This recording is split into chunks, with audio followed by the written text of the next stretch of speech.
Hello बच्चों, let's read the question. The question is the measurements of an unknown resistance R is to be carried out using Wheatstone bridge. ठीक है, Wheatstone bridge का use करके हम किसी unknown resistance की क्या कर रहे हैं, मेजरमेंट कर रहे हैं. अब क्या हो रहा है, two students perform an experiment in two ways. दो स्टूडेंट्स परफॉर्म कर रहे हैं किसी एक एक्सपेरिमेंट को दो तरीके से. First students is taken R2 and R1 as 10 ohm and 5 ohm, and the other student take R2 and R1 as 1000 and 500 ohm. In the standard arm both take R3 equals to 5 ohm. ठीक है, standard arm में दोनों क्या लेते हैं, 5 ohm लेते हैं. Both find R equals to RT upon R1 into R2 जो कि 10 ओम के बराबर आता है विद इन एरर्स. तो हमको चार ऑप्शन दिए जा रहे हैं और आपको बताना है कि चारों ऑप्शंस में से आपका कौन सा ऑप्शन करेक्ट होगा. तो बेसिकली हमें ये पता है कि जब मैं व्हीटस्टोन ब्रिज की बात कर रही हूँ तो Wheatstone bridge is like this. ठीक है, जिसमें चार आर्म्स होती हैं. तो ये मैंने चारों आर्म्स बना दी हैं.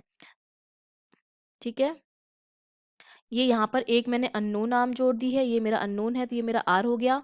ये स्टैंडर्ड आर्म हो गई, ये मेरी R3 हो गई. और ये मेरे क्या हो गए, R1 और R2 हो गई. ये R1 हो गया मेरा, ये R2 हो गया. और ये यहाँ से क्या रहता है, कनेक्ट रहता है बैटरी से. यही होता है गैल्वोमीटर. ठीक है, प्लस माइनस. और यहाँ पर आपका क्या लगा रहता है, गैल्वोमीटर लगा हुआ रहता है. ये गैल्वोमीटर हो गया आपका. अब हमें ये पता है, हमें हमसे ये कहा जा रहा है कि दोनों ही केसेस में दो स्टूडेंट्स मेजर कर रहे हैं तो वैल्यू जो आ रही है 10 ओम ही आ रही है इस फॉर्मूले से. तो हमें पता है बैलेंस व्हीटस्टोन ब्रिज में क्या होता है, जो रेशियो होता है साइड्स का रेशियो वो क्या आता है, इक्वल आता है.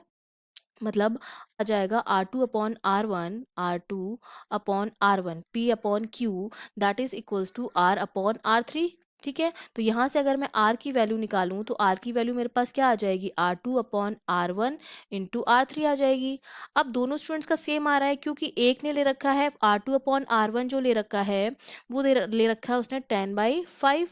और दूसरे ने जो ले रखा है उसने कितना ले रखा है, क्योंकि R3 तो स्टैंडर्ड वैल्यू है 5 ओम है तो उसको तो चेंज करना नहीं, R2 अपॉन R1 की वैल्यू ही चेक करेंगे. ठीक है, और एक ने कितना ले रखा है, एक ने ले रखा है 1000/500. तो रेशियो जो आएगा दोनों का वो तो क्या आएगा, सेम ही आएगा, 2 आएगा. ये भी 2 आ रहा है और ये भी 2 आ रहा है.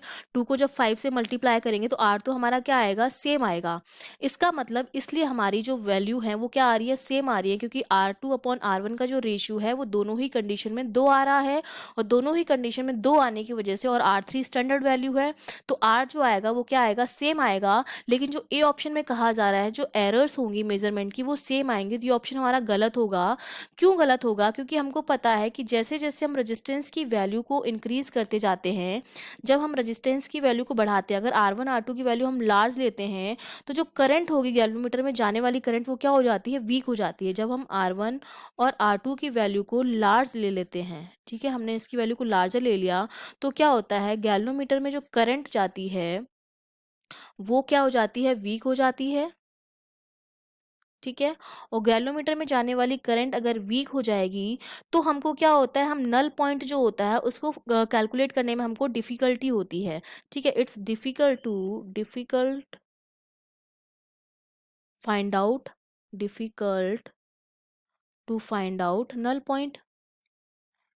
क्योंकि गैल्वोमीटर में जो करंट जाती है उसी की वजह से उसमें डिफ्लेक्शन आता है, हमें नल पॉइंट दिखाई देता है. अगर गैल्वोमीटर में जाने वाली करंट वीक हो जाएगी, क्योंकि R1 R2 हम बहुत ज़्यादा ले रहे हैं, रेजिस्टेंस बहुत ज़्यादा होगा तो करंट क्या हो जाएगी, वीक हो जाएगी. ठीक है, तो अगर करंट कम जाएगी तो क्या होगा, नल पॉइंट को मेजर करने में हमको क्या होगी, डिफिकल्टी रहेगी. तो इसमें जो ऑप्शन दे रखा है आपको कि if the student uses large values of R2 and R1 the currents through the arm will be feeble. Okay, weak हो जाएगी. This will make determination of null point accurately more difficult. तो जो C option है आपका वो बिल्कुल correct option हो जाएगा. और जो बी ऑप्शन आपको दे रखा है, errors of measurement do depend on the accuracy with which R2 and R1 can be measured. तो हमें पता है कि जो एरर जो होती है मेजरमेंट की, जो एरर सेम नहीं आएंगी. क्यों सेम नहीं आएंगी, क्योंकि उनका रेशियो जरूर सेम है लेकिन जो वैल्यू है उनमें बहुत ज़्यादा डिफरेंस है. ठीक है, एक जगह हम ले रहे हैं वैल्यू 5/10, अगर 5/10 को मैं अगर 10/20 तक कर देती तब तक तो फिर भी ठीक था, लेकिन इसको मैंने बहुत ज़्यादा बढ़ा दिया है। वैल्यू जब मैंने बहुत ज़्यादा बढ़ा दी है रेजिस्टेंस की, इसको 2000 कर दिया सपोज, ठीक है, या 20,000 कर दिया है, तो ये अब R1 और R2 की वैल्यू को मैंने बहुत ज़्यादा बढ़ा दिया है। तो R1 R2 की वैल्यू जब हम मेज़र करेंगे तो यहाँ पर एक्यूरेसी जो आएगी, यहाँ पर मोर एक्यूरेट आएगी क्योंकि रेजिस्टेंस कम है, तो एक्यूरेसी क्या होगी, ज़्यादा होगी।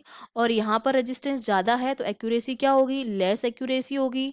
और जहाँ पर लेस एक्यूरेसी होगी वहाँ पर एरर्स जो होंगी वो क्या होंगी, ज़्यादा होंगी। एरर्स का मेजरमेंट क्या होगा, ज़्यादा होगा। और यहाँ पर एरर्स जो होंगी कम होंगी। यही रीज़न होता है कि एरर्स जो होती हैं दोनों ही कंडीशन में सेम ना आकर डिफरेंट आती हैं, और उसका रीज़न यही होता है कि R1 और R2 की वैल्यू जो है उनमें डिफरेंस है, और उनको मेजर करने में हमें क्या रहता है, एक्यूरेसी की प्रॉब्लम रहती है। तो हमारे जो बी और सी ऑप्शन है वो तो क्या हो गए, बिल्कुल करेक्ट हो गए हैं। Last D option is saying that Wheatstone bridge is very accurate instrument and has no errors of measurement. तो ये ऑप्शन तो वैसे ही गलत हो गया। हमें पता है कि व्हीटस्टोन ब्रिज जो है वो एक्यूरेट नापता है, बट एक्यूरेसी बहुत ज़्यादा, ऐसा भी नहीं है कि बिल्कुल एक्यूरेट नापता है। मेजरमेंट में एरर हो सकती है अगर हम रेजिस्टेंस की वैल्यू बढ़ा रहे हैं तो। ठीक है, तो we have two correct option, that is B and C. Okay, I hope you understood well. All the best.